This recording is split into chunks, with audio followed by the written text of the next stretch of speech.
Assalamualaikum warahmatullahi wabarakatuh. Perkenalkan, nama saya Sylvia Sabila Wiranti dengan NIM 2103297. Adanya tujuan saya membuat video ini yaitu untuk menjelaskan tentang teknisi budidaya kelapa sawit mulai dari proses pembenihan hingga proses pasca panen. Nah, adanya video ini saya buat dengan tujuan untuk memenuhi tugas dari mata kuliah pengolahan perkebunan kelas 7C di Universitas Malikul Saleh. Langsung saja kita masuk ke pembahasan yang pertama, yaitu proses pembenihan. Sebelum proses pembenihan dilakukan, kita terlebih dahulu menentukan kebun induk yang akan kita ambil bunga jantan dan bunga betina untuk disilangkan. Nah, untuk bunga jantan dan bunga betina yang diambil itu dari pohon yang sudah berkualitas, yang sudah terverifikasi unggul atau sudah diteliti, yaitu untuk pohon ibunya itu berjenis pohon ibu induk Dura atau D, dikawin silangkan dengan pohon induk Bapak Pisipera atau perkawinan silang antara D dikali dengan F. Nah, selanjutnya itu kita masuk ke proses isolasi dan poluasi ke sawit unggul tadi dengan mengelola bunga betina dan bunga jantan dengan cara bunga jantan diolah untuk diisolasi, dan untuk bunga betina ya bunga betinanya itu kriteria bunga betina yang sudah bisa dilakukan perkawinan silang itu apabila kelopaknya sudah membuka atau terbuka selebar 15%. Setelah kita sudah tahu nih kan bunga betina dan bunga jantan yang sudah kita bisa perkawinan silangkan, maka bisa langsung kita lakukan treatment kepada kedua bunga tersebut, yaitu yang pertama dengan membersihkan bunga betina dan bunga jantan sampai dirasa sudah bersih, baru bisa dilakukan treatment secara kimia, yaitu untuk bahan kimianya itu yang digunakan yaitu formalin. Larutan formalin ini disemprotkan ke seluruh permukaan bunga dengan tujuan untuk menghindari terjadinya kontaminasi dari gangguan polaria yang masih menempel di permukaan bunga. Dan untuk bahan kimia yang kedua yaitu untuk inseksida atau cairan. Inseksida berbentuk dengan cairan. Itu fungsinya untuk mengusir serangga yang terdapat atau yang masih menghinggap di dalam bunga-bunga jantan dan bunga betina tersebut. Selanjutnya, ketika memang sudah dilakukan penyemprotan tersebut, maka dilakukan pembungkusan menggunakan paper bag, lalu diikat secara kencang. Kemudian itu diikat dengan dalam waktu tertentu. Kemudian jika waktu sudah mencapai batasan yang telah ditentukan, maka dilakukan pemotongan. Dilakukan proses pemotongan. Kemudian proses pemotongan terhadap bunga jantan yang sudah diikat tadi. Kemudian bunga jantan itu dibawa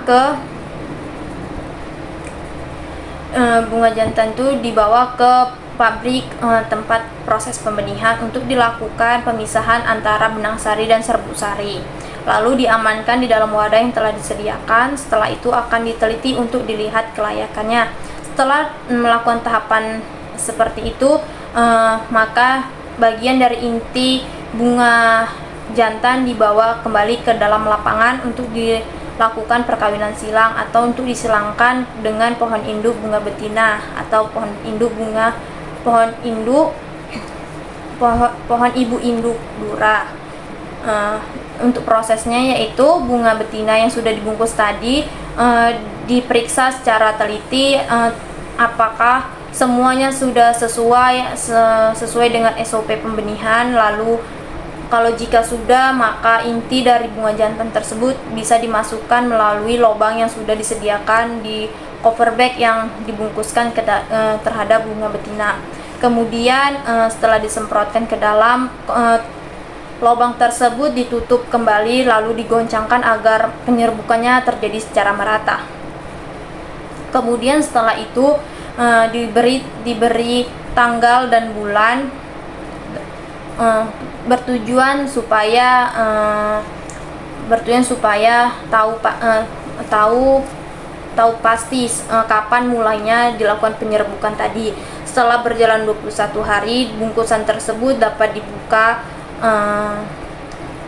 dan bunga betina tersebut bisa langsung terkena dari paparan sinar matahari, atau tidak harus tidak menggunakan pelindung lagi. Nah, setelah itu dibiarkan selama 6 bulan. Jika buah tersebut sudah matang sempurna, maka dilakukan pemotongan sesuai dengan SOP pembibitan yang ada di setiap perkebunan itu. Di SOP di setiap perkebunan itu berbeda-beda. Kemudian tandan buah tersebut dibawa ke pabrik untuk dilakukan untuk dilakukan perontokan buah. Lalu perontokan buah yaitu untuk pemisahan antara berondolan yang sering kita sebut itu dengan tangkosnya itu atau tangkai kosong. Kemudian baru itu masuk ke tahap proses selanjutnya, yaitu proses pemisahan antara daging buah dengan dalamnya itu kelatak, yang sering kita bilang tuh kelatak buahnya. Lalu biji-biji tersebut dimasukkan ke mesin. Kemudian setelah itu direndam di dalam air selama beberapa hari, lalu setelah itu dikeringkan, dan setelah itu diberikan label kepada setiap biji-biji agar bisa dipastikan bahwasanya memang benar itu biji-biji atau benih-benih yang memang unggul dihasilkan dari pohon-pohon yang unggul tadi kan, yang sudah dilakukan treatment khusus. Kemudian itu dikemas dan disimpan di dalam ruangan yang telah disediakan, dan apabila biji benih sudah mulai mengeluarkan kecambah, maka akan dilakukan proses penyeleksian atau penyortiran. Tujuannya untuk memperoleh kriteria yang tujuannya itu untuk mendapatkan kriteria benih atau untuk mendapatkan kriteria benih yang kualitasnya unggul, dan hanya benih yang berkualitas unggul lah yang dapat dipasarkan. Nah, untuk proses pembenihan tahapannya seperti itu. Langsung saja kita masuk ke proses pembibitan. Nah, untuk proses pembibitan itu ada dua jenis pembibitan. Yang pertama pembibitan pre-nursery, yaitu waktunya itu dari 0 sampai 3 bulan, dan untuk yang kedua itu adalah proses pembibitan main nursery. Itu prosesnya 4 sampai 7 bulan. Yang pertama kita masuk ke proses pre-nursery. Yang pertama, sediakan bibit polybed untuk ditanami kecambah kelapa sawit yang sudah mengeluarkan tunas dan akar. Baby polybed itu diisi dengan tanah yang gembur atau kadar komposnya masih tinggi. Usahakan baby polybed itu disediakan 1 minggu sebelum dilakukan penanaman, dan juga dilakukan penyiraman agar tanah tersebut dapat masak. Kata masak di sini dapat dikategorikan sudah siap untuk ditanami. Kemudian kalau memang tanah itu kurang, maka dilakukan pengisian ulang. Untuk tanah itu diisi hampir penuh. Selisih dari bibir polybed itu yang paling atas ke dasar tanah itu selisihnya 1 cm.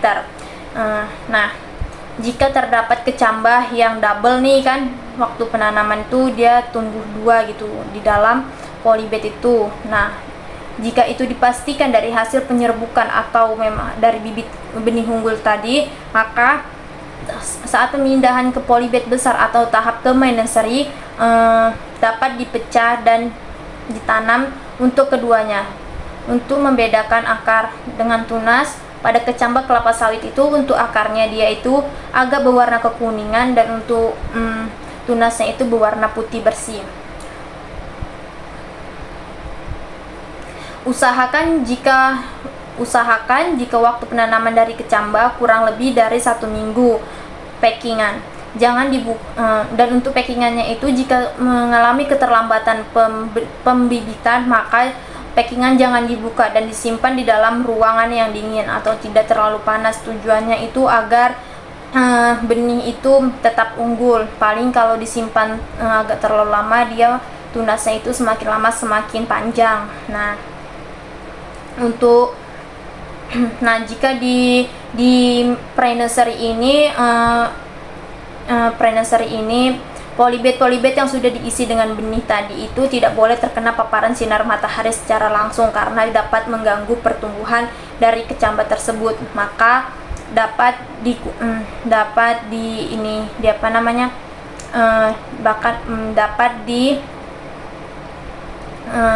berikan perlindungan atau naungan terhadap baby polybed yang sudah terisi benih. Nah, untuk naungan tersebut itu tahap awalnya itu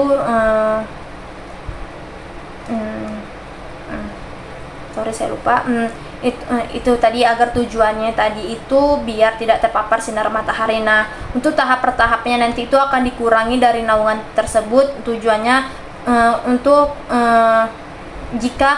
jika benih itu tumbuh menjadi bibit, maka kelopak daun sudah keluar, maka itu akan membutuhkan yang namanya sinar matahari untuk proses pertumbuhannya juga. Maka nanti naungan tersebut akan dikurangi sesuai dengan pertumbuhan bibit tersebut. Nah, untuk yang kedua itu dilakukan penyiraman. Untuk penyiramannya itu dilakukan 2 kali dalam sehari, di pagi hari dan di sore hari. Nah, untuk apabila malam hari yang hujan dan kadar airnya itu tinggi, maka untuk di pagi hari itu tidak dilakukan penyiraman lagi. Dan apabila di siang atau pagi harinya hujan, maka untuk di sore harinya tidak dilakukan penyiraman lagi.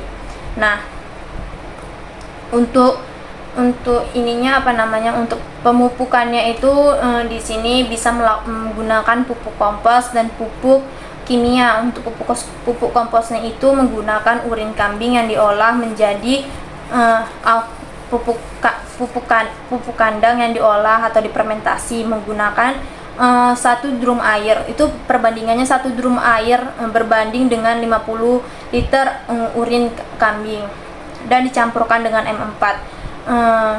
Di sini difermentasi selama 2 minggu baru bisa diaplikasikan ke bibit kelapa sawit tersebut. Dan untuk pupuk kimianya itu berjenis urea, itu 1 kg urea untuk 1000 pohon. Dan untuk pengendalian gulma itu dapat dilakukan secara manual, karena kalau dilakukan penyemprotan takutnya nanti dia mati. Pohon-pohon bibit-bibit itu masih rawan atau masih sensitif gitu terhadap bahan-bahan kimia itu. Jika dipakai tidak tepat pada takaran, maka akan menyebabkan kegagalan dalam pembibitan. Nah, maka untuk pengendalian gulma itu bisa dilakukan secara manual. Dan dalam waktu penyiraman tersebut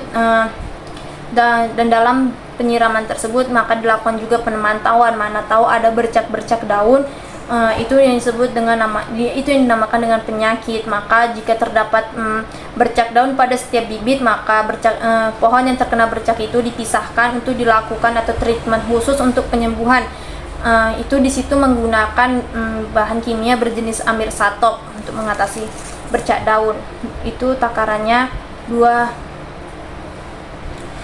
mili per 2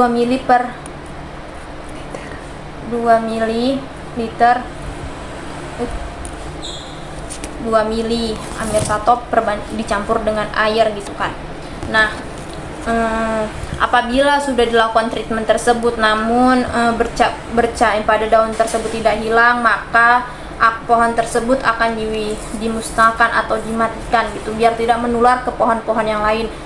Tahap yang selanjutnya itu dilakukan tahap penyeleksian, yang dimana di tahap penyeleksian ini hanya bibit-bibit yang normal yang dapat masuk ke tahap selanjutnya, yaitu pada tahap maintenance, karena bibit-bibit yang dianggap abnormal itu akan tidak masuk ke tahap selanjutnya.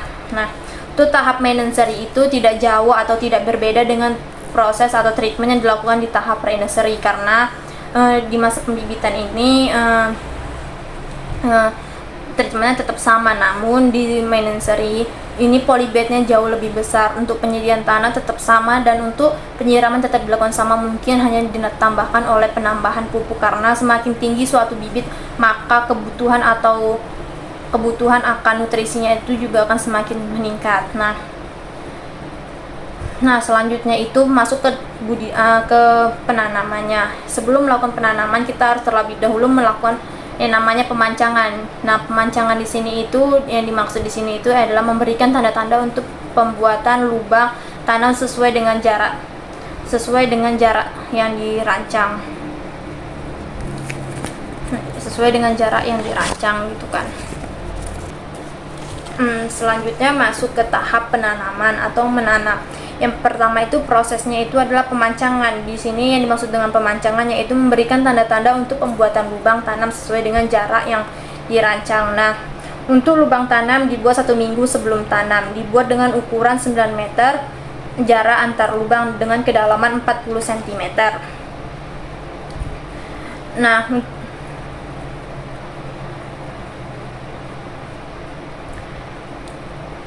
Nah, selanjutnya yaitu pemancangan ini berfungsi sebagai pembuatan teras atau tapak kuda atau drainase lapangan dan untuk menanam kacangan. Nah, selanjutnya itu yang tahap keduanya itu pembuatan lubang dipupuk terlebih dahulu sebelum diisi atau diletakkan bibit kelapa sawit, minimal dilakukan 1 bulan sebelum tanam. Tujuannya itu memberikan media tanam yang lebih baik agar akar tanam baik bagi akar tanam pada saat pertumbuhan awal bagi si bibit kelapa sawit di lapangan. Nah, untuk tujuan yang kedua itu mempermudahkan peresapan pupuk di dalam tanah sehingga mempercepat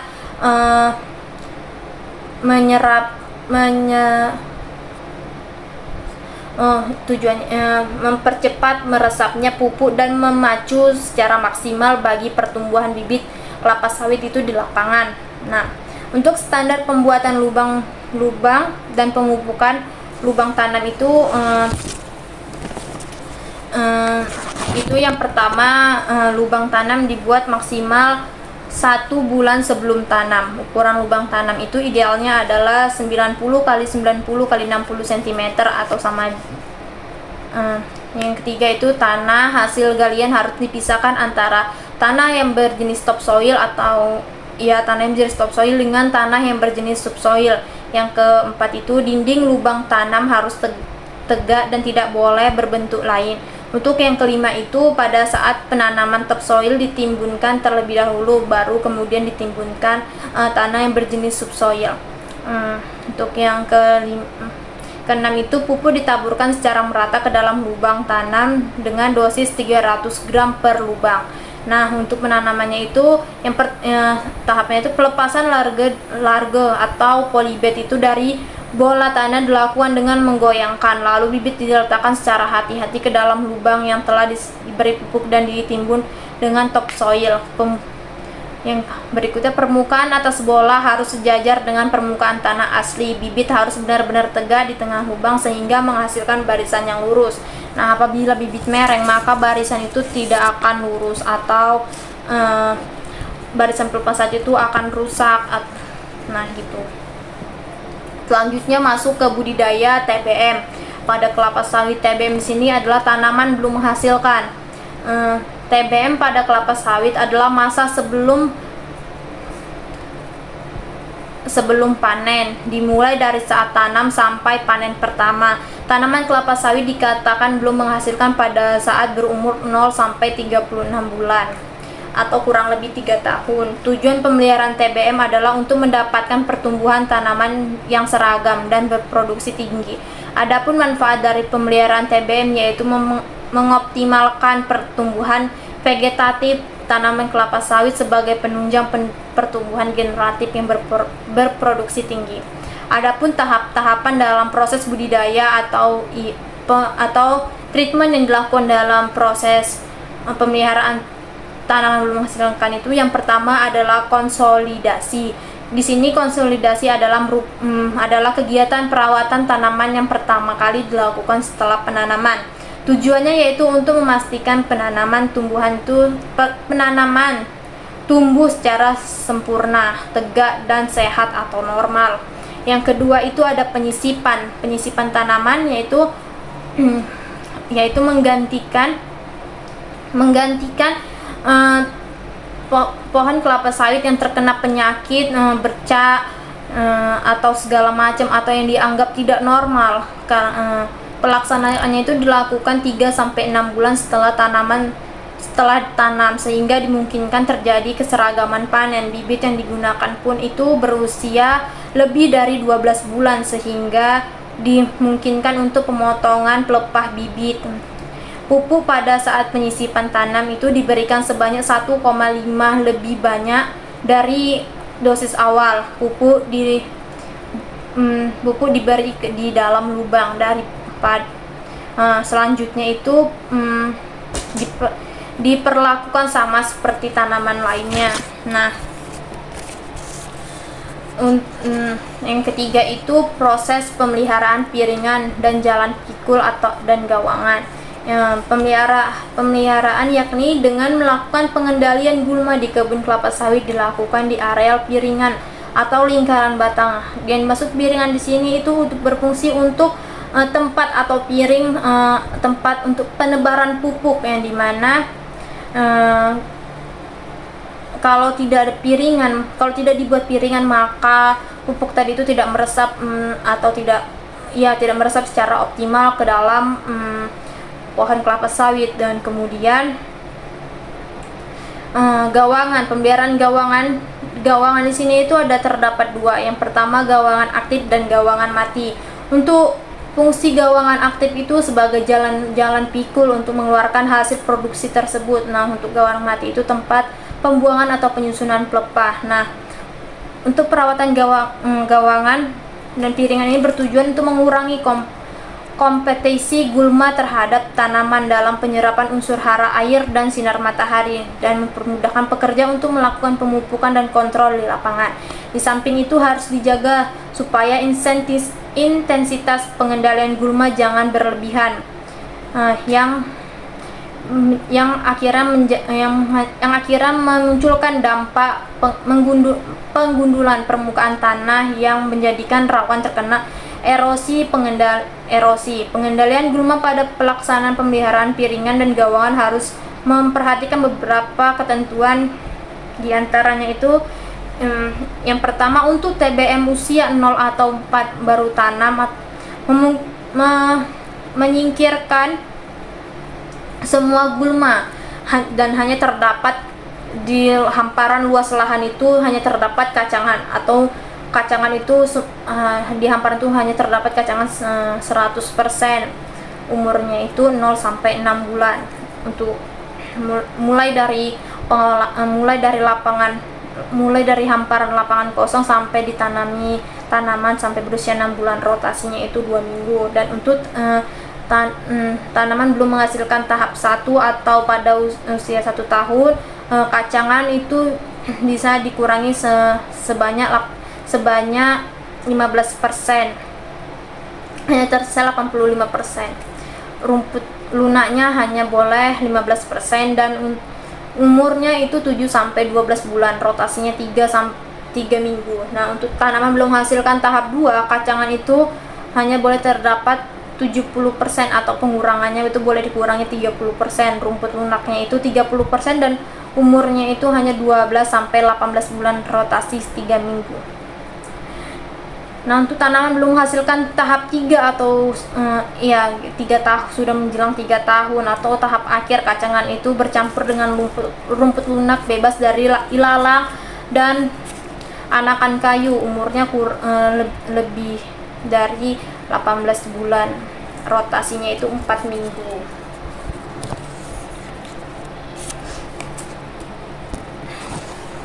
Nah, selanjutnya piringan dan jarak pikul. Nah, di sini itu standar pemeliharaan piringan dan jalan pikul, yaitu yang pertama, piringan bebas dari gulma sampai radius 30 cm di luar tajuk daun atau maksimal 180 cm dari pohon.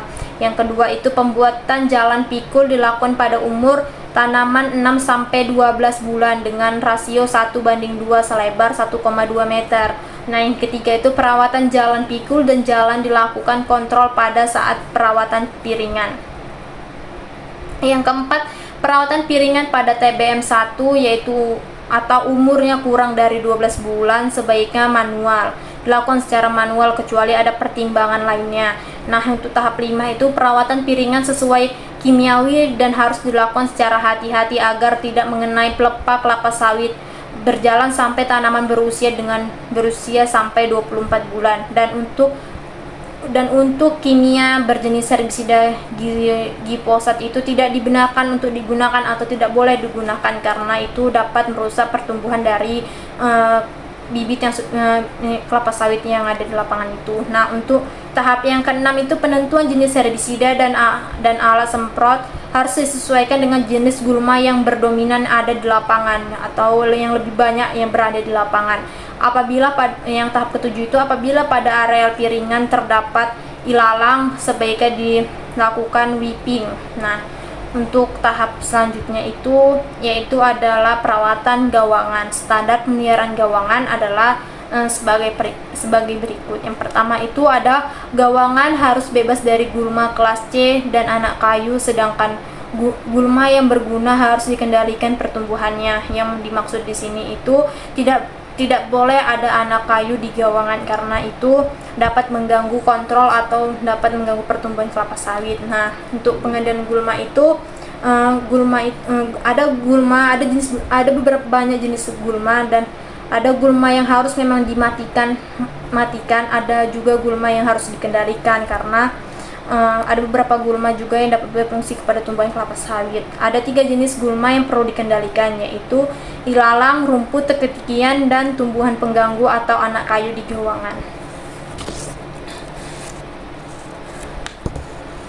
Selanjutnya itu gulma utama tidak boleh ada di perkebunan kelapa sawit seperti ilalang dan gulma berkayu atau anakan kayu. Selanjutnya itu untuk gulma lunak seperti Digitaria sp dan jenis gulma rumput lainnya masih dapat ditoleran, tidak perlu dikendalikan selagi tingginya tidak melebihi 15 sampai 20 cm. Yang selanjutnya itu ilalang pada perkebunan kelapa sawit sangat perlu dihindari karena ilalang ini perlu dikendalikan karena pertumbuhan ilalang itu sangat cepat dan itu akan mengganggu pertumbuhan dari kelapa sawit. Selain itu juga dengan populasi ilalang yang semakin tinggi atau semakin banyak dapat menyebabkan atau dapat memudahkan terjadinya kebakaran pada perkebunan kelapa sawit. Nah, tahap selanjutnya itu tahap pemeliharaan tanaman penutup tanah atau yang disebut dengan kacang-kacangan. Agar pertumbuhannya subur dan cepat menutup tanah atau legume, harus dilakukan pemupukan serta pengendalian gulma dan hama. Pemberian pupuknya itu berjenis pupuk SP36, fosfat alami atau pupuk majemuk. Itu akan sangat membantu pertumbuhannya. Jika tersedia, sebaiknya berikan pupuk fosfat alam sebanyak 30 sampai 50 kg per hektar pada saat penanaman, dan selanjutnya dipupuk dengan urea pada umur 1,5 bulan. Jika tanah kekurangan magnesium, dapat diberikan dolomit atau kiserit. Selanjutnya itu tahap tunas pasir. Sebelum area atau blok masuk dalam kategori TM, maka TM itu adalah tanaman menghasilkan, maka tidak diperbolehkan melakukan pekerjaan tunas apapun itu jenisnya. Karena pada waktu tersebut jumlah pelepah daun itu belum tumbuh secara optimum dan sehingga pelepah produksi tidak boleh dibuang. Adapun tunas pasir yang diperbolehkan itu menggunakan prinsip tunas pasir, yaitu hanya membuang pelepah yang berada pada satu lingkaran paling bawah atau dekat dengan tanah dan pelepah kering. Selanjutnya yaitu pekerja tunas pasir ini dilakukan dengan cara membuang pelepah satu lingkaran paling bawah atau dekat tanah dan juga pelepah yang sudah kering. Dilakukan 6 bulan sebelum tanaman menghasilkan. Pelepah yang kering ini dipotong memakai dodos. Pelepah dipotong rapat ke pangkal dengan memakai dodos kecil atau mata dodosnya itu berdiameter 8 cm. Kemudian pelepah tersebut dikeluarkan dari piringan dan disusun di gawangan mati Sesudah pekerjaan tunas pasir selesai, maka dilarang keras untuk memotong atau memangkas pelepah untuk tujuan apapun kecuali untuk analisis daun. Nah, untuk analisis daun ini pun sebenarnya tidak dibenarkan, hanya boleh mengambil anak daunnya saja. Selanjutnya itu proses kastrasi. Di dalam proses ini tanaman kelapa sawit mulai mengeluarkan bunga setelah berumur 9 bulan tergantung pertumbuhannya. Pada saat tersebut bunga yang dihasilkan masih belum membentuk buah sempurna sampai tanaman berusia sekitar 24 bulan sehingga tidak ekonomis untuk diolah. Nah, pada saat pertumbuhan kurang lebih dari 24 bulan ini, buah yang dihasilkan itu masih di bawah 5 kilo dan itu tidak dapat diolah atau dijual langsung ke pabrik. Nah, oleh sebab itu semua bunga maupun buah yang keluar sampai umur 24 bulan perlu dibuang. Biasanya dilakukan pada usia 18 bulan sejak tanam di lapangan sampai dengan bulan ke-26. Baru di stop atau stop kastrasi. Kastrasi merupakan pekerjaan membuang bunga pada tanaman belum menghasilkan sampai dengan umur 25 bulan setelah ditanam di lapangan.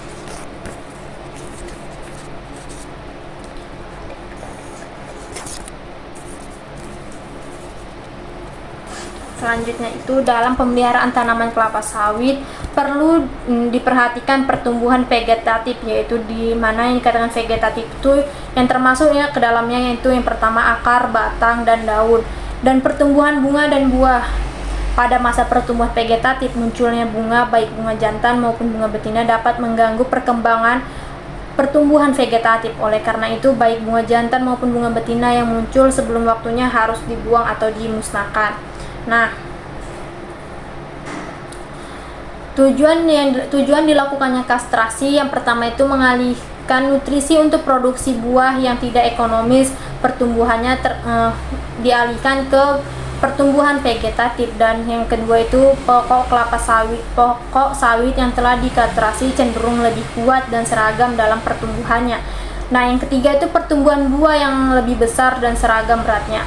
Nah, yang keempat atau yang terakhir itu menghambat perkembangan hama dan penyakit yang ada di dalam perkebunan kelapa sawit. Nah, tahap selanjutnya itu pelaksanaan kastrasi. Dapat diperhatikan ada beberapa hal yang perlu diperhatikan. Yang pertama itu kastrasi atau kastrasi mulai dilaksanakan jika dalam suatu hamparan terdapat lebih dari 50% pokok kelapa sawit dalam suatu hamparan yang telah mengeluarkan bunga. Nah, tahap yang kedua itu ada pada umumnya kastrasi dilakukan saat tanaman berusia 16 bulan di lapangan. Yang ketiga itu pelaksanaan kastrasi terakhir dilakukan 6 bulan sebelum rencana pokok dipanen. Untuk yang keempat itu rotasi kastrasi adalah 2 bulan sekali sampai tanaman berusia 20 bulan. Untuk tahap yang kelima itu pada tahap kastrasi 2 bulan sekali sampai tanaman berusia 20 bulan. Tahap yang terakhir pada kastrasi, rotasi terakhir bunga jantan tidak boleh dibuang karena akan digunakan sebagai media pengembangan Elaedobius cameronicus. Selanjutnya itu bagi daerah untuk ini tahap yang terakhir, yaitu bagi daerah atau lahan bukaan baru yang sekiranya atau sekitarannya belum ada tanaman kelapa sawit yang menghasilkan atau perkebunan, maka bunga jantan tidak diperbolehkan dikastrasi. Hal ini bertujuan untuk mendorongnya perkembangbiakan serangga Elaedobius cameronicus. Nah, selanjutnya itu ada tahapan sanitrasi. Untuk tahapan sanitrasi ini, pekerjaan sanitrasi merupakan kegiatan yang bertujuan untuk mempermudah proses panen dan mendapatkan kondisi tanam atau buah yang sehat. Pekerjaan sanitrasi dilakukan bersamaan dengan pekerjaan kastrasi dengan bertujuan diantaranya itu yang pertama membuang tandan Parthenocarpi dan tandan busuk, terutama yang terserang tirat haba, atau tandan tersebut harus letakkan di gawangan mati. Nah, tahap yang kedua itu membuang semua pelepah kering dan pada pangkal pokok dan dilarang membuang pelepah segar. Nah, untuk yang ketiga, membersihkan semua sampah di sekitaran pokok untuk memudahkan kegiatan pengutipan berondolan dan pekerjaan. Nah, tahap ini itu yang disebut dengan pembuatan piringan. Yang ketiga itu perawat dan pekerjaan dan perawatan lainnya. Selanjutnya itu adalah tahapan penyusunan pelepah. Nah, di dalam budidaya kelapa sawit juga ada treatment khusus dalam penyusunan pelepah. Pokok yang pertumbuhannya kurang bagus atau kuning karena defisiensi hara harus ditunas secara hati-hati, cukup membuang daun yang kering saja. Pokok yang sudah dipastikan abnormal tidak perlu ditunas karena pada akhirnya akan di training out atau dimusnahkan. Nah, selanjutnya itu pelepah disusun di antara pokok dalam barisan atau di tanah gawangan mati sehingga membentuk L atau L-shape dengan lebar 1,5 meter dan harus dipastikan tidak ada pelepah di piringan pasar, rintis, dan parit atau sungai. Lokasi penyusunan pelepah untuk semester atau tahap awal itu di antara pokok dalam barisan, dan untuk tahap kedua di gawangan mati dengan bagian pangkal pelepah mengarah ke gawangan dan pelepah dipotong menjadi 2 atau 3 bagian tergantung panjang pelepah setiap pokok. Disusun membentuk huruf L atau L-shape, dan apabila terdapat parit di dalam gawangan mati yang memanjang searah barisan pokok, maka disusun melintang di antara pokok dalam barisan serta tidak boleh menghalangi rintisan. Nah, keuntungan dalam menerapkan penyusunan pelepah ini yaitu yang pertama, ancak panen dari masing-masing tukang potong buah lebih aman dari maling atau curi buah antara sesama pemanen atau pindah antar rintis itu lebih sulit. Nah, yang kedua itu menekankan pertumbuhan gulma di tengah gawangan atau mencegah pertumbuhan gulma di tengah gawangan.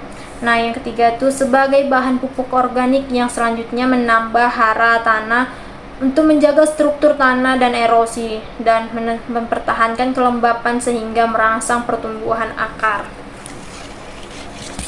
Nah, yang selanjutnya itu adalah proses pemupukan, di mana dalam pemupukan pembibitan TBM ini dilakukan 2 atau 3 kali dalam setahun.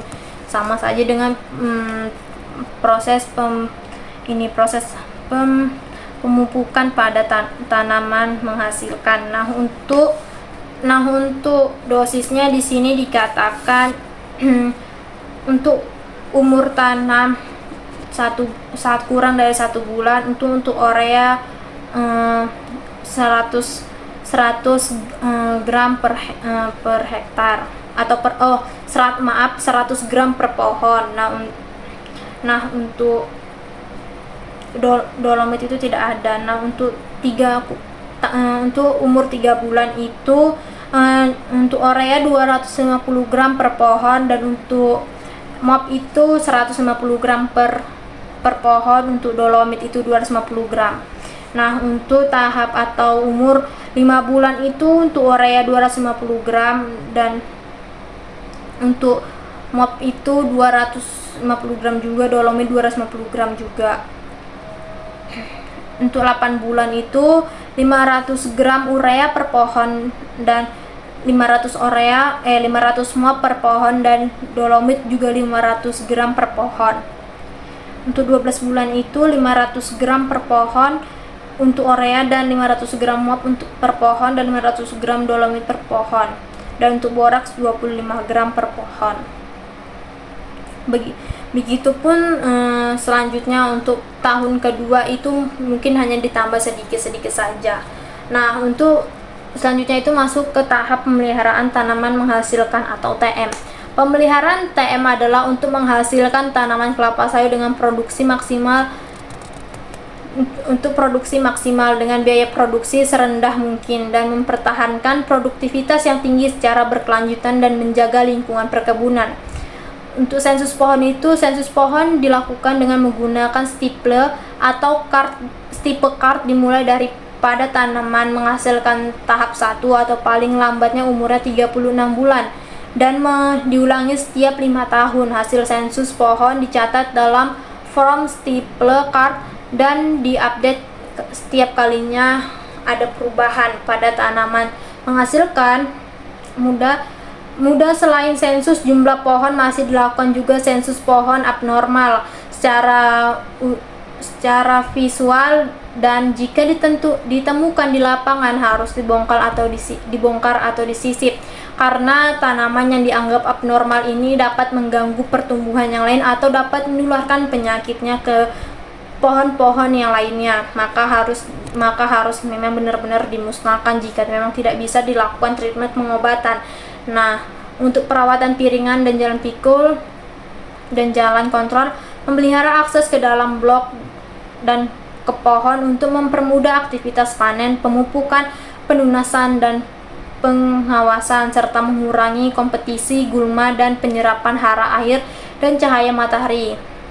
Ketentuannya yaitu piringan, jalan pikul, dan jalan kontrol bebas dari semua gulma. Lebar piringan dengan jari-jari 2 meter. Perawatan piringan, jalan pikul, jalan kontrol, dan TPH harus dilakukan satu pocket. Dan selanjutnya yaitu perawatan piringan, jalan pikul, dan jalan kontrol di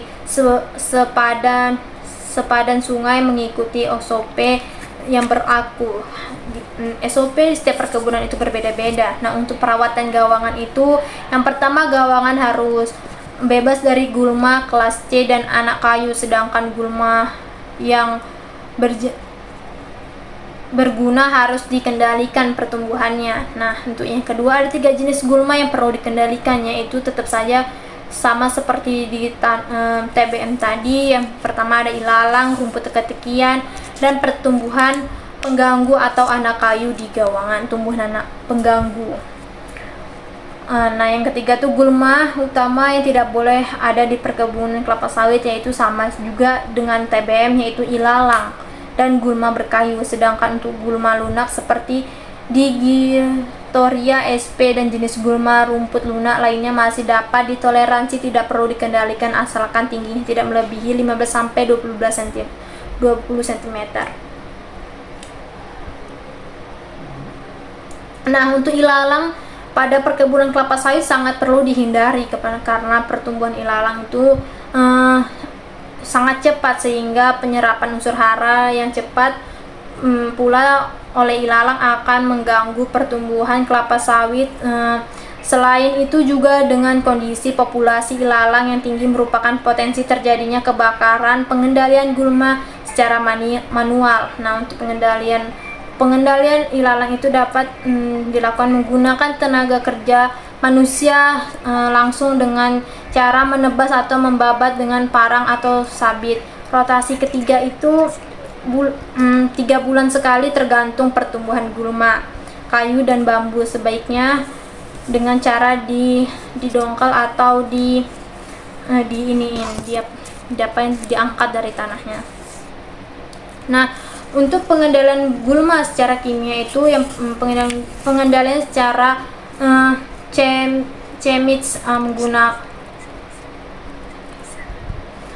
pengendaliannya itu secara semisal menggunakan bahan kimia seperti herbisida, yakni melibatkan jenis gulma yang ada di sekitar gawangan kelapa sawit seperti ilalang. Nah, mengendalikan ilalang yang tumbuh sporadis atau terpencar-pencar lebih tepat dengan cara semprot spraying,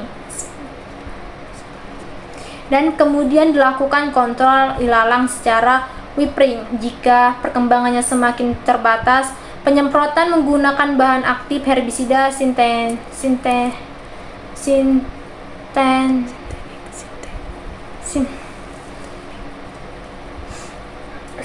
aktif herbisida sintetik dengan dosis 75 cc per 15 liter air atau perbandingannya 75:15. Pakisan atau paku-pakuan dan teki-tekian untuk pakisan atau paku-pakuan dan teki-tekian, jenis pakisan yang merugikan itu ada Dicrapnoteris linearis untuk yang pertama, dan untuk yang kedua itu ada Ctenochiaena paluestri. Untuk yang ketiga itu ada Petridium osculentum. Untuk yang terakhir ada Lygodium flexoesum. Maaf dalam penyebutannya memang agak susah karena ini bahasa Latin, saya kurang pandai menyebutkan bahasa Latin. Nah, untuk pengendalian pakisan dilakukan dengan cara kimia, yaitu menggunakan herbisida berbahan aktif penguat atau herbisida kotak dengan dosis paraguan atau 1,5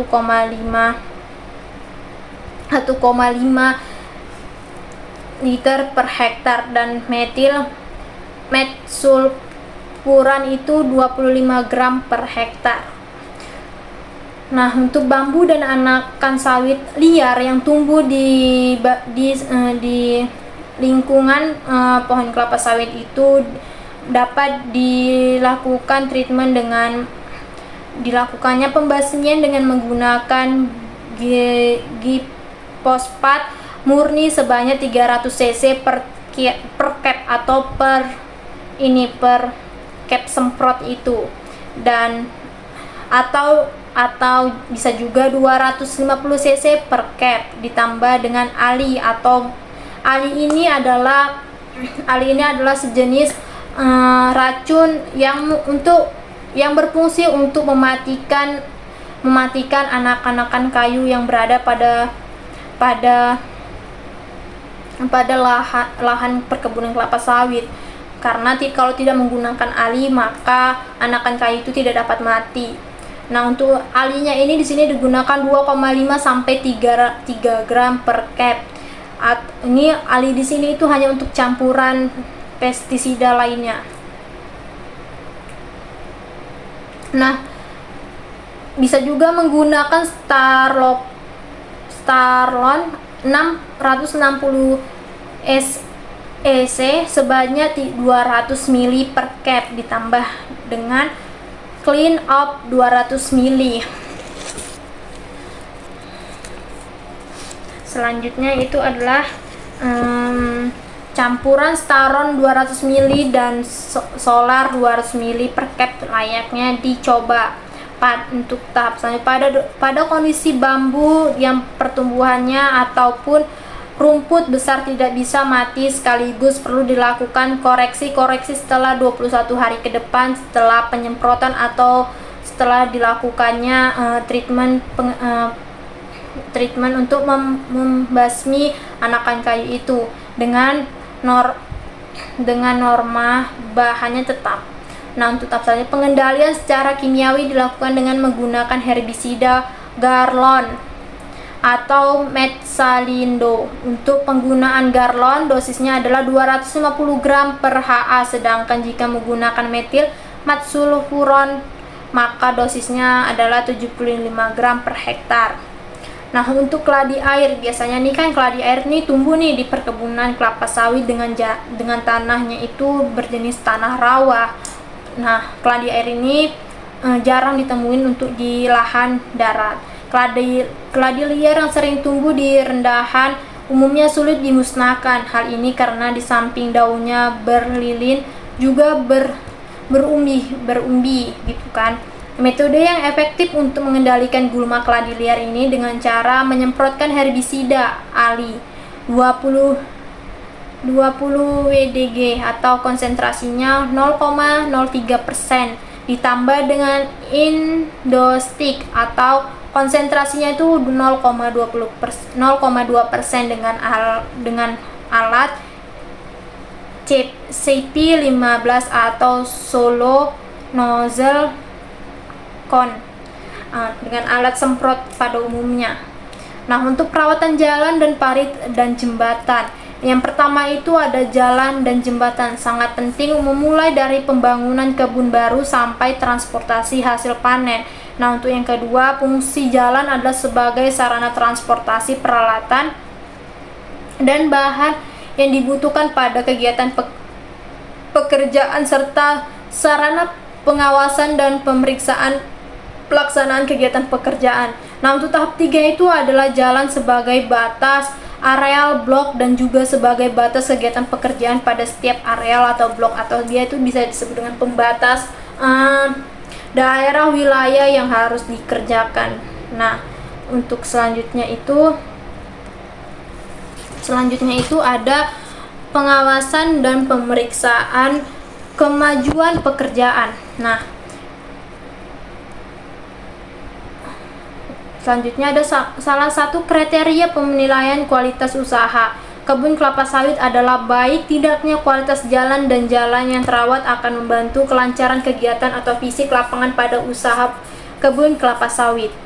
Nah, untuk selanjutnya itu ada pengendalian hama dan penyakit. Manfaat teknologi yang semakin pesat atau semakin berkembangnya teknologi pemetaan digital itu dapat secara gampang kita lakukan. Nah, di sini untuk perkebunan itu diterapkan dalam sistem pengamatan organisme pengganggu tanaman atau OPT secara dini yang dikenal dengan Early Warning System atau EWSA, dengan tujuan diperoleh data mengenai populasi, nama atau penyakit dan keberadaan musuh alami secara cepat dan akurat. Nah, semakin berkembangnya zaman, kita mendapatkan informasi itu tidak perlu lagi dengan turun ke lapangan. Nah, tidak perlu setiap hari turun ke lapangan untuk mengamati penyakit apa yang ada di lapangan. Karena semakin majunya perkembangan zaman ini, maka alat teknologi juga semakin canggih. Dalam menekankan serangan OPT, perseroan melakukan upaya pembangunan dengan introduksi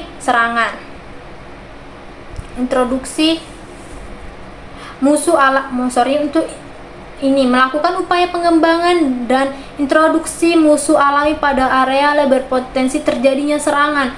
Perseroan atau biasanya perkebunan memanfaatkan serangga predator atau Ciscanus spp untuk menekankan populasi hama ulat pemakan daun kelapa sawit, karena kalau terus dibiarkan menerus hama tersebut maka dapat mengakibatkan kelapa sawit itu gundul, tidak ada daun, hanya tersisa dengan lidi. Melakukan pengembangbiakan cendawan atau Metarhizium sp.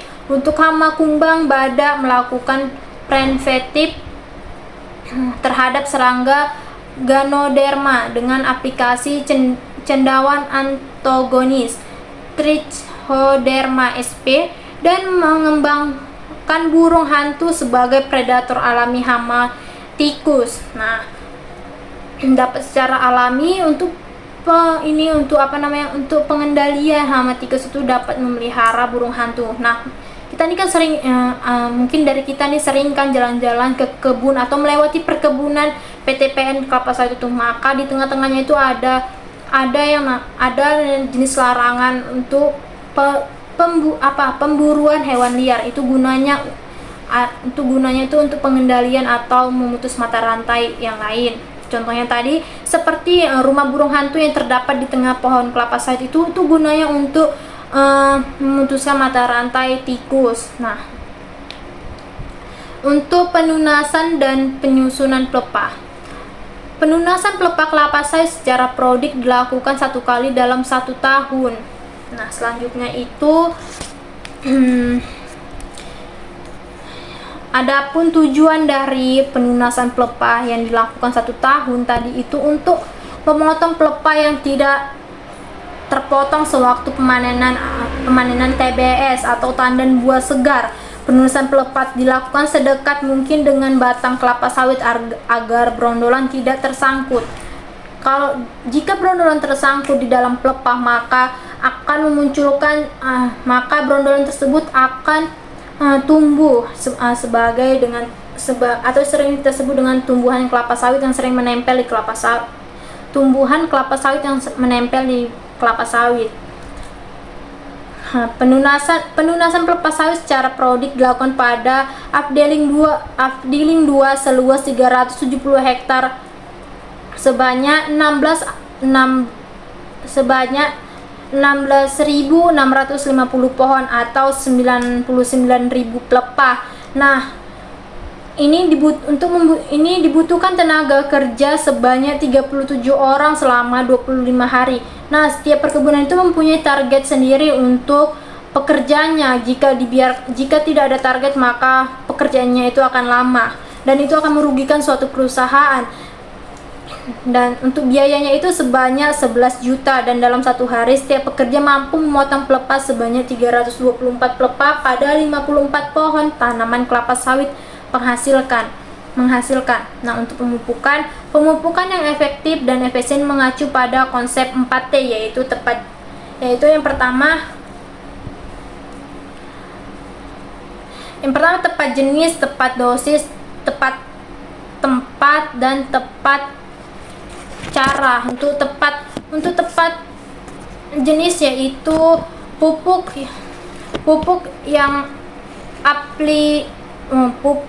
yang diaplikasikan harus sesuai dengan jenis. Tentunya dong, karena aja judulnya udah tepat jenis ya kan, masa pupuknya nggak tepat gitu ya kan, maka itu sama aja bohong, namanya nggak ada pemupukan itu untuk pertumbuhan dong. Untuk pada tanaman kelapa sawit,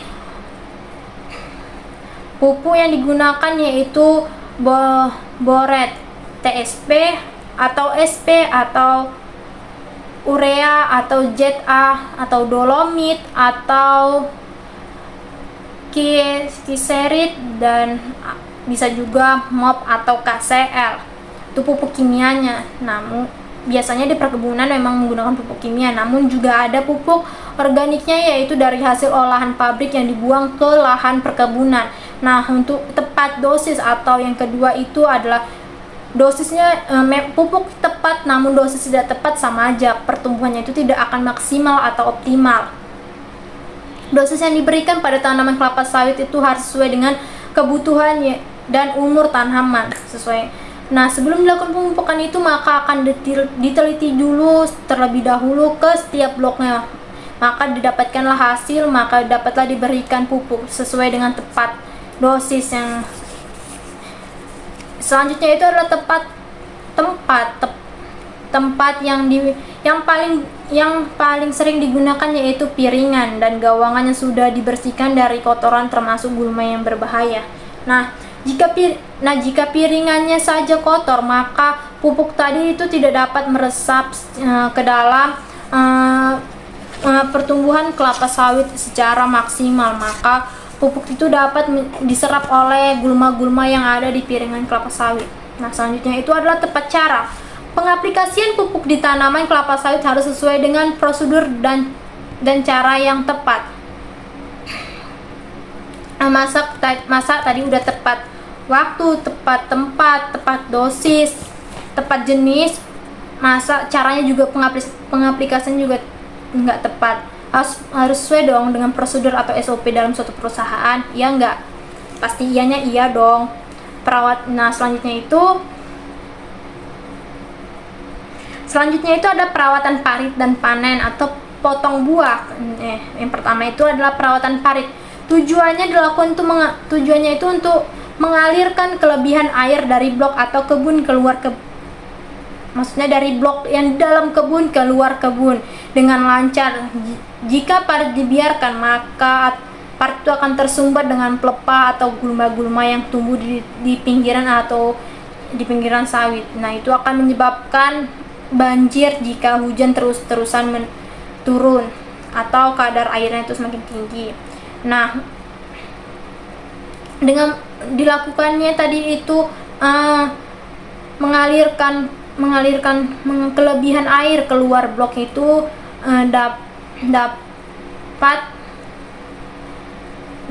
dapat kita mendapatkan kadar air tanah yang stabil antara 25-25% dengan kedalaman arus air optimal yaitu 60 cm. Standarnya adalah dengan kondisi parit bersih dari gulma dan benda-benda lainnya yang menghalangi kelancaran aliran air. Juga kedalaman parit masih menunjang kelancaran air. Jika parit itu dangkal atau dangkal gitu kan, maka aliran itu tidak dapat mengalir secara maksimal. Nah, untuk caranya itu yang pertama adalah membuat sistem drainase berjenjang berupa drainase lapangan, drainase pengumpul, dan drainase pembuangan.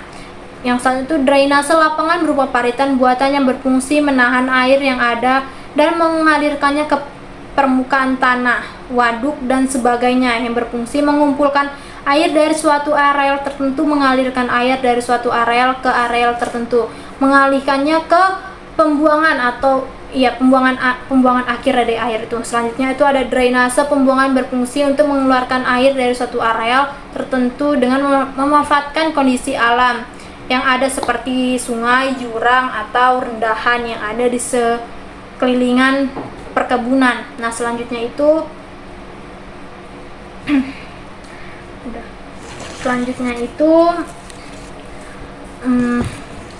ada pemanenan atau pemotongan buah. Nah, tujuannya itu untuk pemotongan dan pengutipan TBS pada tingkat kematangan yang sesuai sehingga mendapatkan kandungan minyak yang diharapkan. Nah, adapun tujuan dari penerapan SOP dari pemanenan itu untuk mendapatkan kadar minyak yang sesuai atau yang diharapkan dari perusahaan. Karena kalau kadar minyaknya itu tidak sesuai, maka kualitas minyak yang dihasilkan itu tidak baik. Nah, untuk kriteria kematangan panen adalah satu brondolan yang jatuh secara alami per kilogram TBS, dan semua buah yang sudah matang panen harus dipanen.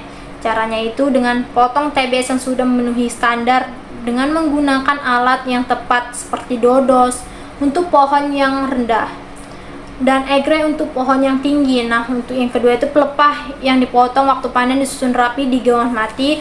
Brondolan diikuti bersih termasuk di pelepah karena brondolan mempunyai minyak lebih besar atau besar dari 40%.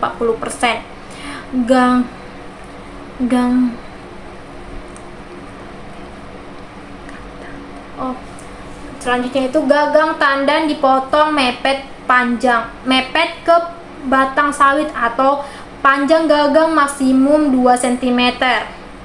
Nah, selanjutnya tandan dan brondolan diangkat ke TPH. Nah, selanjutnya tandan disusun rapi di TPH, brondolan ditumpuk terpisah di pinggiran TPH. Nah, selanjutnya cabang yang tinggal di pohon harus lebih dari 48 cabang per pokok atau songgonya itu 2 bila perlu panen tanpa membuang pelepah. Tuh. Kenapa dibilang? Karena kalau misalnya pelepah itu banyak turun, maka produksi buah itu juga akan semakin menurun. Gitu. Nah, untuk alat yang digunakan itu ya alat umum lah seperti egre, dodos, kampak untuk memotong pangkal batang yang ada di TBS tadi, angkong, ganco. Nah, angkong itu untuk mengangkut TBS dari lahan ke TPH. Nah, untuk ganco itu untuk mengangkat TBS itu ke dalam angkong. Selanjutnya rotasi. Tujuan dari sekali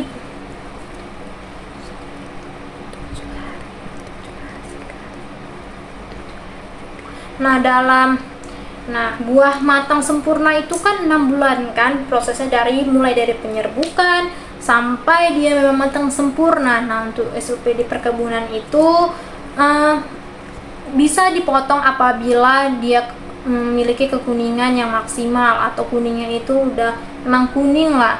Nah, untuk brondolan itu apabila ada brondolan 3 atau 5 itu maka bisa dipotong. Namun jika belum, tidak boleh melakukan pemotongan. Untuk rotasi panen itu adalah setiap perkebunan berbeda. Nah, di sini saya membahas 7 hari sekali untuk pemotongan buah yang sama. Produktivitas hasil TBS per hektar. Produktivitas hasil panen TBS per hektar atau per tahun ditentukan oleh keaslian sumber genetik tanaman yang digunakan. Setiap genetik tanaman tentu berbeda dong. Nah, selanjutnya itu ada produktivitas hasil panen TBS per hektar atau per tahun. Jenis bibit yang sama akan berbeda pada kondisi kelas sesuai lahan yang berbeda. Nah, di sini itu yang dimaksud adalah hasil dari produksi hasil panen tersebut sudah berbeda-beda sesuai dengan kondisi atau kondisi lahan masing-masing. Nah, selanjutnya itu ada produktivitas hasil yang sangat ditentukan oleh umur tanaman. Nah, umur tanaman maksimal tumbuhan kelapa sawit itu hanya sampai 27 tahun. Nah, untuk 70 tahun ke atas itu tanaman kelapa sawit tidak bisa dibudidayakan karena sudah tidak dapat menghasilkan hasil produksi yang maksimal. Nah, untuk selanjutnya itu adalah produktivitas hasil ditentukan oleh efektivitas tenaga kerja, pusingan potong buah, kematangan buah, proses panen, dan jumlah tenaga kerja potong buah yang tersedia. Nah, tunas pohon. Dilakukannya tunas pohon untuk menghindari kehilangan brondolan yang tersangkut di pelepah dan mengurangi kelembapan untuk mencegah perkembangbiakan penyakit dengan standar adalah songgoh 2 atau lebih dari 48 pelepah per pokok. Alatnya itu sama aja, dodo, segrek, kampak, seperti yang tadi saya sebutkan. Rotasinya itu dilakukan setiap 9 bulan atau 1,33 rotasi per tahun. Caranya pelepah yang lebih dari standar ditunas mepet berbentuk tapak kuda arah ke luar. Pelepah bekas tunas disusun rapi di atas gawangan mati. Nah, selanjutnya itu ada jangan melebihkan atau membuang pelepah melebihi standar yang telah diterapkan oleh perusahaan.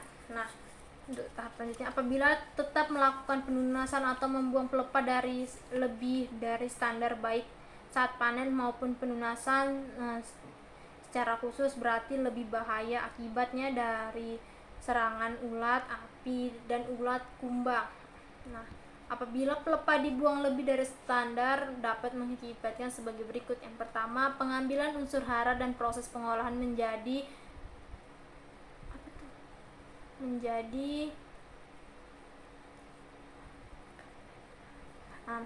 dapat menjadi makanan oleh daun akan tidak dapat bertumbuh secara sempurna. Dan yang kedua itu pembentukan TBS tidak dapat terjadi secara sempurna.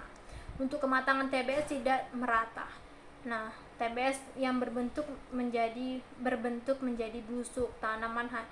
TBS yang berbentuk menjadi busuk ini dapat disebabkan apabila pemotongan pelepah itu mengenai tangkai dari TBS tersebut, maka TBS itu akan mengalami pembusukan atau kegagalan dalam pembentukan buah. Nah, untuk tanaman hanya mengeluarkan bunga-bunga jantan. Pertumbuhan batang cepat, semakin ke atas semakin kecil. Nah, selanjutnya itu masuk ke dalam pasca panen kelapa sawit. Nah, menilai tanaman siap panen ada 6 komponen. Yang pertama itu penetapan waktu mulai panen, kedua pertimbangan menentukan saat panen, pengaruh saat panen terhadap produksi, kriteria penentuan saat panen, hubungan panen dengan mutu produk, dan waktu mulai panen. Nah, penetapan waktu mulai panen itu apa sih gitu kan? Panen itu merupakan tahapan puncak dari keseluruhan kegiatan budidaya tanaman yang telah saya jelaskan tadi, mulai dari pembenihan hingga pemanenan inilah. Itulah yang dinamakan puncak kegiatannya. Nah, dan juga panen itu panen itu juga bisa kita ketahui dari fisiologis tanaman itu bisa atau tidaknya dipanen. Kemudian penentuan bagaimanakah saat panen ini ada enggak kendala-kendala yang terjadi di lapangan. Nah, berikutnya penentuan kriteria memotong panen kelapa sawit. Ada beberapa fraksi yang dipakai, yaitu fraksi sampai dengan fraksi saat Oh, sorry, yang saya maksud paraksi ini paraksi 0 sampai dengan paraksi 5. Nah, itu biasanya di perusahaan itu memakai paraksi 2 dan 3 karena buahnya udah warna merah, mengkilat, itu adalah standar kematangan dan sudah membrondol atau brondol itu sudah jatuh ke bawah. Kalau yang lainnya paraksi 0 berarti jumlah brondolan yang jatuh tidak ada. Nah, buah membrondol dan buahnya warna hitam pekat. Derajatnya sangat itu dapat dikategorikan buah itu memang benar-benar mentah. Kalau 0 brondolan yang jatuh 1 sampai 12 1-12,5% buah luar hitam kemerahan derajatnya mentah. Nah, selanjutnya paraksi 1 jumlah brondolan yang jatuh itu 12,5 sampai 25%. Buah luar kemerahan derajatnya kurang matang. Kalau kalau paraksi 2 jumlah brondolannya itu 25 sampai 50% atau brondolan itu jatuh ke bawah. Itu luarnya itu berwarna merah mengkilat, derajatnya itu atau kriteria itu dapat dikategorikan matang. Paraksi 3 itu jumlah brondolan yang jatuh itu 50 sampai 75%. Buah luarnya itu berwarna oranye, derajatnya itu matang. Nah, makanya di setiap perusahaan itu memakai paraksi 2 dan 3 karena memang kalau tingkat kematangannya itu sudah maksimal atau kadar minyak yang dibutuhkan itu memang dapat diapain secara maksimal. Nah, untuk paraksi 4 itu jumlah brondolan itu jatuh 75 sampai 100%. Buah luarnya dominan oranye, itu derajatnya kategorinya layak matang atau jika memang dia dipanen maka sampai ke bawah itu tinggal tangkos atau tangkai kosong dari buah. Nah, pertimbangan penentuan saat panenan. Pada saat kita melakukan panen ada pertimbangan yang kita lakukan. Yang pertama itu berdasarkan kriteria panen atau ciri-ciri tanaman itu layak atau bisa dipanen atau tidaknya, atau buahnya sudah merah. Yang kedua faktor cuaca, iklim. Tak mungkin kita panen pada saat musim hujan dan tak mungkin juga yang dilakukan orang panen itu pada saat banjir kan, maka itu tidak dapat berjalan secara efektif. Nah, maka akan terjadi kendala misalnya dalam pengangkutan atau melangsir itu pekerja itu mengalami kesulitan. Nah, untuk yang ketiga itu ada berdasarkan umur tanaman, yaitu umur berapa sih bisa panen. Kalau sawit itu biasanya dikatakan tanaman menghasilkan atau bisa dipanen pada usia umur itu 3,5 tahun begitu. Kalau dengan tanaman-tanaman yang lain, perkebunan tahunan contohnya karet, umur panennya itu 5 tahun baru bisa dipanen, tergantung jenis komoditi dan yang akan kita panen. Nah, kemudian kriteria panen ada buah mentah, buah agak matang, buah matang, dan buah matang kelewatan. Nah, biasanya SOP yang dipakai di perkebunan itu memakai paraksi 2 dan 3 karena tingkat kematangannya sudah pasti tidak kelewatan dan juga tidak mentah. Nah, untuk pertumbuhan kelapa sawit menghasilkan produktivitas maksimum itu pada usia tanaman itu berusia 15 tahun. Nah, pengaruh panen saat produksi kadang pada saat kita panen ada terjadi kesalahan, yaitu memanen buah mentah, memanen buah tangkainya terlalu panjang, memanen buah kelewatan matang, sampai memanen buah yang bentuk waktunya bisa dipanen itu pengaruhnya kalau diproduksi tidak bagus maka kualitas yang dipasarkan akan menurun. Nah,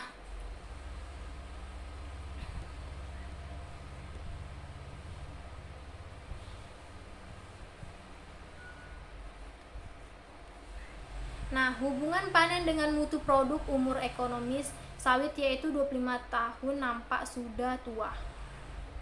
Nah, ini seperti yang sesuai dengan yang saya bilang tadi, kelapa sawit itu maksimal bertumbuh sampai umur 27. Nah, 25 itu memang sudah kayak mana ya? Dia tetap menghasilkan tapi produksinya itu tidak terlalu tinggi, atau dia itu misalnya pengeluaran kita sama dengan hasil produksi yang disampaikan, atau impas gitulah ya kan.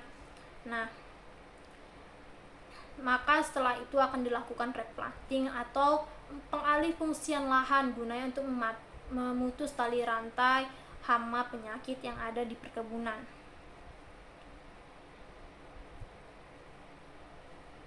Nah, untuk usia tanaman kelapa sawit 3 tahun sampai dengan 7 tahun itu masih menggunakan dodos. Nah, untuk 7 tahun ke atas itu baru menggunakan egrek gitu ya kan. Nah, mungkin segitu saja yang dapat saya sampaikan. Mungkin masih banyak kekurangan atau penyampaian saya dalam berkata itu salah. Saya mohon maaf. Saya akhiri. Wassalamualaikum warahmatullahi wabarakatuh. Sampai jumpa di video selanjutnya, yaitu di dalam proses pengolahan kelapa sawit.